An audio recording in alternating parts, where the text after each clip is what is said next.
ஆன்மீக அன்பர்கள் அனைவருக்கும் வணக்கம்.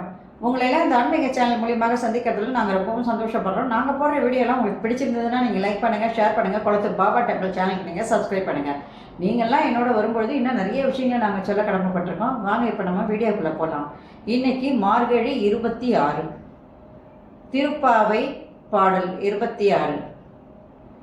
இந்த பாடலை பாடி இதற்கான விளக்கங்களை நான் கொடுக்க வந்திருக்கேன். இப்போ நம்ம வீடியோக்குள்ளே வரலாம். பாசுரம் 26, திருப்பாவை பாடல் 26. மாலே மணிவண்ணா மார்கழி நீர் ஆடுவான், மேலையா செய்வனகள் வேண்டுவன கேட்டிலேயே. ஞாலத்தை எல்லாம் நடுங்க முரல்வன, பாலன்ன வண்ணத்துள் பாஞ்ச சன்னியமே. போல்வன சங்கங்கள் போய் பாடு உடையனவே. சால பெரும்பறையே பல்லாண்டிசைப்பாரே, கோல விளக்கே கொடியே விதானமே. ஆளி நிலையாய் அருளேலோர் ரெம்பாவாய். இது பாடல். இப்ப இந்த பாடலுக்கான விளக்கம்.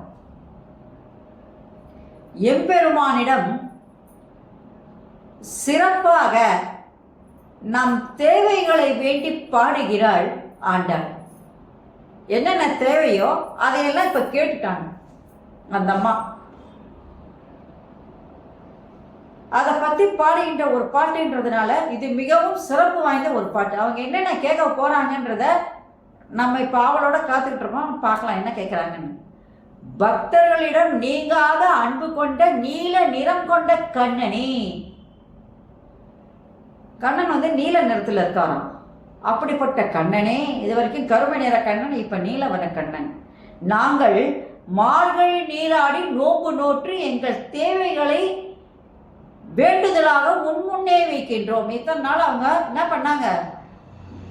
இத்தனை நாள் அவங்க பாவை நோம்பு நோற்றி கொண்டிருக்கின்றார்கள். இந்த பாவை நோம்பை நோற்று இறைவனிடம் இப்பொழுது தன்னுடைய தேவைகள் என்ன அப்படின்றத கேட்கறதுக்கு வந்திருக்காங்க. இதை நீங்கள் கேட்டு எங்களுக்கு அருள் புரிய வேண்டும் என்கிறார் ஆண்டாள். எல்லாரும் அப்படிதானே? நம்ம நோம்பு நோப்போம். அந்த நோம்பு எதுக்காக எடுக்கிறோம்? இப்போ தீபாவளி வந்ததுன்னா தீபாவளி நோன்பு எடுத்துருப்போம். காரணம் என்ன? தீர்க்க சுமங்கலியாக இருக்கணும், வீட்டில் இருக்கிற வறுமைகள்லாம் நீங்கணும், சுபிட்சமான வாழ்க்கையை வாழணும், மன நிம்மதி வேணும் வீட்டில். அதை தான் நம்ம முதல்ல கேட்போம். இந்த மாதிரி எல்லாருக்கும் ஒரு வேண்டுதல் இருக்கும்.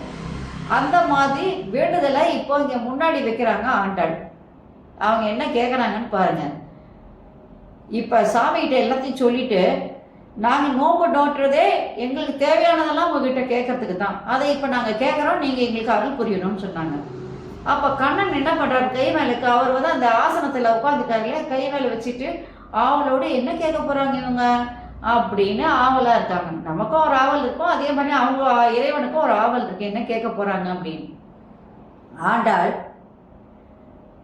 கண்ணன் ஆவலோடு இருக்கும் பொழுது தான் வேண்டுதலே அவர் முன்னே வைக்கிறார். உலகம் எல்லாம் அதிரும்படியாக முழங்குகின்ற பால் போன்ற வெண்மையான பஞ்ச சன்னியம் போன்ற பலமுறி சங்கு வேண்டும். பாருங்க, சங்க ஊதுனா என்ன பண்ணோம்? இந்த உலகமே அதிருமா. அந்த சங்கு என்ன நிறத்தில் இருக்கும்? பால் போன்று வெண்மையான நிறமுடையதாக இருக்கும். அது மட்டும் இல்லாமல் அதுக்கு பேர் வந்து பாஞ்ச சன்னியம். பாஞ்ச சன்னியம் எப்படி பண்ணதோ அதே போன்று ஒரு பலமுறி சங்கு. அந்த சங்கு வேணும்னு கேட்கல அந்த அம்மா. அதை நல்லா ஞாபகத்துக்கு வச்சுக்கணும். பாஞ்ச சன்னிய சங்கு எங்களுக்கு வேண்டாம், அது போன்று வேற ஒரு சங்கு, வலம்புரி சங்கு, பாஞ்ச சன்னியத்தை ஒத்த வேறு ஒரு வலம்புரி சங்கு எங்களுக்கு வேண்டும். ஏன்னா பாஞ்ச சன்னியம் என்பது அசுரங்களோடு தொடர்புடையது. அது என்னன்றதை நான் அப்புறமா உங்களுக்கு அந்த கதையை விளக்கமாக பின்னாடி சொல்கிறேன். இப்போ விளக்கத்தை சொல்லி முடிச்சுட்டு லாஸ்ட்டில் அந்த கதையை உங்களுக்கு சொல்கிறேன். நெடுந்தூரத்தில் சென்று ஒலிக்கின்ற தன்மையுடைய மிகப்பெரிய முரசுகள் வேண்டும். முரசு ஒலிக்குது இல்லையா? அந்த முரசுகள் வந்து எங்கே தட்டினாலும் அது ரொம்ப தூரத்தில் போய் ஒலிக்கணும். அந்த மாதிரி முரசுகள் வேண்டும். பல்லாண்டு பாடுகின்ற பெரியோர்கள் வேண்டும். அவங்க தான் அன்போடு அந்த பாட்டை பாடுறாங்க. அப்படின்னா பெரியவங்களாக இருந்தால் என்ன பண்ணுவாங்க? அன்புடன் அதே நேரத்தில் மனதார இறைவனோடத்தில் தன்னுடைய சிந்தனைகளை எல்லாம் செலுத்தி அந்த பாட்டை பல்லாண்டு பாட்டு பாடுவாங்க. அவங்க அது போன்ற பெரியோர்கள்லாம் எங்களுக்கு வேண்டும். உன்னுடைய கொடி வேண்டும், கண்ணனுடைய கொடி வேண்டும். அழகிய மங்கள தீபங்கள் வேண்டும். தீபம் இருந்தால் தான் அங்கே வெளிச்சம் வரும். அது இருந்தால் தான் நமக்கு வந்து நிம்மதி கிடைக்கும். அந்த தீபத்தில் தான் இறைவனை நம்ம பார்க்க முடியும். அதனால் மங்களமான தீபங்கள் வேண்டும் அப்படின்னு கேட்டாங்க. அதற்கு அடுத்தது விமானம் வேண்டும், இவற்றையெல்லாம் நீ அருள்வாயாக என வேண்டுகிறாள் ஆண்டாள். அப்போ அந்த அம்மா என்னெல்லாம் கேட்டிருக்கு? சங்கு கேட்டிருக்கு, முரசு கேட்டிருக்கு, பெரியோர்களை கேட்டிருக்காங்க, கொடி கேட்டிருக்காங்க, மங்கள தீபம் வேணும், விமானம் வேணும். இவ்வளவும் ஆண்டவங்கிட்ட அவங்க கேட்குறாங்க. ஏன் இதெல்லாம் கேட்டாங்க, என்ன காரணம் அப்படின்னு கேட்டால், இதெல்லாம் இறைவனுக்கு உகந்தது. சங்கு இறைவனுக்கு ஊதக்கூடியது. கெட்டதுலையும் இருக்கும் நல்லதுலையும் இருக்கும்னு சொன்னால் கூட இந்த வலம்புரி சங்கு கண்டிப்பாக இறைவன் இடத்துல இருக்கக்கூடிய சங்கு. அதனால அந்த வலம்புரி சங்கு கேட்டிருக்காங்க, முரசு கேட்டிருக்காங்க. ஒடிக்கின்ற முரசு இங்கே ஒடிக்கின்றது உலகம் பூராவும் சாமியினுடைய விஷயம் நடக்குது. ஒரு கோயிலில் மணி அடித்து பூஜை பண்ணுறாங்க அப்படின்னு சொன்னாங்கன்னா என்ன ஆகும்னா, கோயிலில் இப்பொழுது பூஜை நடக்குது அப்படின்றது எல்லாருக்கும் தெரியும். அந்த மாதிரி முரசு வேண்டும், பெரியோர்கள் வேண்டும். ஏன்னா பல்லாண்டு பாடுகின்ற பெரியோர்கள், அவர்களால் தான் நிம்மதியாக பாட்டு பாட முடியும். அந்த பாடுதல் என்னது இறைவனுக்கு உகந்ததாக இருக்கும் அப்படின்றதுனால மங்கள தீபங்கள் வேண்டும், விமானம் வேண்டும். இதெல்லாம் அந்த அம்மா கோரிக்கையாக வச்சிருச்சு. சரி, இப்போ இந்த பாஞ்சசனியம் அப்படின்றது, பாஞ்சசனியத்தை ஒத்த சங்கு தான் அந்த அம்மா கேட்டாங்க. பாஞ்சசனியம் வேணும்னு இறைவன்கிட்ட இருக்கிற பாஞ்சசனியம் வேணும்னு கேட்கல. இதுக்கு என்ன காரணம் அப்படின்னு சொல்லி பார்த்தீங்கன்னா ஒரு குட்டி கதை ஒன்று இருக்குது. ஒரு முறை பஞ்சசன் என்ற அரக்கன் இருக்கிறான்.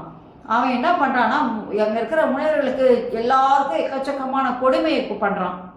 அப்போ சாந்திவணி அப்படின்ற முனிவர் ஒருத்தர் இருக்கார். அவருடைய ஒரே பையன். அவன் என்ன பண்ணுறான், இந்த அரக்கன் பஞ்சகன் கொன்னுட்டான். இதனால அவர் ரொம்ப மனசு ஒடுங்கி போயிருக்காரு, தன்னுடைய மகன் இறந்துட்டானே அப்படின்னு. இந்த நேரத்தில் தான் கிருஷ்ணர் சிஷ்யராக யார்கிட்ட வராரு, அந்த சாந்திவணி முனிவர்கிட்ட வராரு. எப்பவுமே ஒரு குருவுக்கு நம்ம என்ன பண்ணுவோம், ஒரு காணிக்கை எதுனா தருவோம், தட்சணை கொடுப்போம். அந்த மாதிரி தட்சிணை கொடுக்கறதுக்கு கிருஷ்ணர் முன் வரும்போது, எனக்கு உன்னுடைய தட்சிணைன்னு சொன்னால் என்னன்னா, நீ அந்த சாந்திமணி முனிவர் சொல்றாரு, நீ அந்த பஞ்சசனை அழிக்கணும். அவன் என் மகனை அழிச்சிட்டான், அதனால நீ அவனை அழிக்கணும், அதுதான் நீ எனக்கு கொடுக்குற தட்சிணை அப்படின்னு சொல்லிட்டாரு. அதனால கண்ணன் என்ன பண்றாரு, அவனை தேடிக்கிட்டு போறாரு. யார் தேடிட்டு போறாரு, அந்த அரக்கன் பஞ்சகன அரசனை தேடிட்டு போறாரு. அந்த அரக்கன் எங்க போய் ஒளிஞ்சிருக்கான்னா, கடலுக்குள்ள போய் ஒளிஞ்சிட்டு இருக்கான். அதனால கண்ணன் என்ன பண்றாருன்னா, அவனை ஒரு சங்காக மாற்றி விட்டார். கடலுக்குள்ள இருக்கிற ஒரு சங்காக மாற்றி கையில எடுத்து அவனை ஊதுகிறார். அப்போ அந்த அசுரனை வென்று தன் ஆயுதமாக அந்த இதை கையில் வச்சுக்கிறார். சங்கை தன் கையில் ஏற்றிக்கிட்டார். அந்த சங்கு தான் நீங்கள் இப்போ பார்க்குற பாஞ்சசன்யம் என்கின்ற சங்கு. அது அசுரனுக்கு உரிய சங்கு. அசுரன் தான் அது உள்ள, அந்த அசுரன் தான் சங்கா மாறி இருக்கான். அதனால அந்த அம்மா என்ன பண்ணுது, அந்த அசுரனுடைய சங்கு எங்களுக்கு வேண்டாம், அது போன்று வேற நல்ல சங்கு, பக்தியுடைய சங்கு எங்களுக்கு வேணும், அதே மாதிரி ஒரு வலம்பெரி சங்கு வேணும்னு கேட்டிருக்கு. அதுதான் இந்த கதை. இதையும் சொல்லியாச்சு. இதுதான் அந்த பாடலுடைய விளக்கம். இப்போ இந்த பாடலுடைய சிறப்புன்னு சொல்லி பார்க்கும்போது, ஆண்டாள் நாச்சியார் நோம்பின் பலனாக தன் தேவைகளை அந்த இறைவனாகிய கண்ணனிடம் வைக்கின்றாள். கண்ணனும் ஆவலோடு அவர்கள் என்ன கேட்கின்றார்கள் என்று பார்க்கின்றார். ஆனால் பார்க்கடலில் பண்ணை கொண்டுள்ள பெருமானே, உலகம் முழுவதும் கேட்கும்படியான ஒரு என்ன பண்ணுற, உன் கையில் இருக்கின்ற பாஞ்சசனியம் போன்ற ஒரு வலம்புரி சங்கு எங்களுக்கு வேணும். அடுத்ததாக நெடுந்தூரம் ஒலிக்கின்ற, இங்கேருந்து ஒலிச்சா அது நெடுந்தூரம் கேட்கணும், அந்த மாதிரி ஒரு முரசு வேண்டும். உன்னுடைய கொடி ஒன்று எங்களுக்கு வேண்டும். அழகிய மங்கள தீபங்கள் வேண்டும், எங்கும் பிரகாசமாக இருக்கணும். அந்த தீபத்தில் இறைவனை நாங்கள் பார்க்கணும், தேவர்களை நாங்கள் பார்க்கணும். அதனால அந்த மாதிரி தீபங்கள் வேண்டும், விமானம் வேண்டும் என்றெல்லாம் கேட்டு, இவை அனைத்தையும் நீங்கள் எங்களுக்கு தந்தால் நாங்கள் மிகவும் சந்தோஷமாக இருப்போம் அப்படின்னு சொல்லி அருள் செய்ய வேண்டும். இதற்கு நீங்கள் எங்களுக்கு அருள் செய்ய வேண்டும் என்று அந்த ஆண்டாள் கண்ணனிடம் வேண்டுகிறாள். இதுவே இந்த பாடலுடைய சிறப்பாகும். நன்றி, வணக்கம். இந்த வீடியோ உங்களுக்கு பிடிச்சிருந்தேன்னு நீங்கள் லைக் பண்ணுங்கள், ஷேர் பண்ணுங்கள். குளத்தூர் பாபா டெம்பிள் சேனலுக்கு நீங்கள் சப்ஸ்கிரைப் பண்ணுங்கள். நீங்கள்லாம் என்னோட வரும்பொழுது இன்னும் நிறைய விஷயங்கள் சொல்ல நான் கடமைப்பட்டிருக்கேன். நாளைக்கு மார்கழி 27 திருப்பாவை பாடல் 27 பார்த்து அதற்கான விளக்கங்களை கொடுக்குறேன். ஓம் Sai. Subscribe to my channel and please press the bell icon for more videos.